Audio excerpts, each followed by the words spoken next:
My fellow Americans, we suffer from a perception, according to one Curly Hogland, a Rules Committee member at the Republican National Committee. A perception that we, the people, choose our candidate for president. Oh, no, no, no, no. That is not so, says Hogland. The people don't choose the candidate, the party does. Take a look. The media has created the perception that the voters will decide the nomination, and that's the concept. That's the conflict here. We feel like we live in a democratic society. What you're telling me is it's not a democratic society, and your votes don't necessarily matter because it's a democratic representation, correct?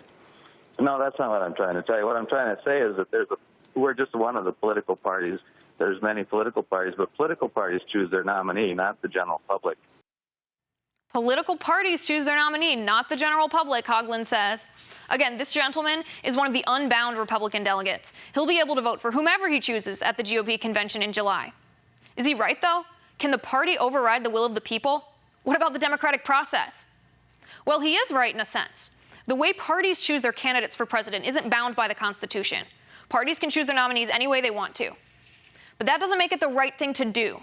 To hold primaries and caucuses, elicit the help of the people to choose our representation for the highest office in the land, and then discard our say, our opinion, our vote, our voice in the middle of the process. I'm conservative. I want to trust the Republican Party.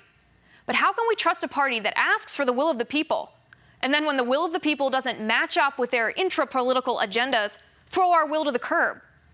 RNC, I'm calling on you to clarify this, to fix this. There's a lot of fighting that's happening in our party, and comments like this from your committee members don't instill the confidence we, the people, need to trust you. Do you want to elect Hillary Clinton as president just because you're a sore loser that your candidate of choice didn't get the nomination?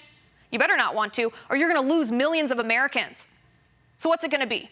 Are we, the people of the Republican Party, going to choose our nominee and move forward to defeat Hillary Clinton in the devastating progressive politics in America?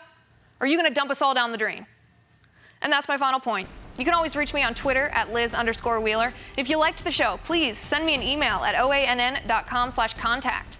We'll be back tomorrow for an all-new episode of Tipping Point. And until then, have a great night.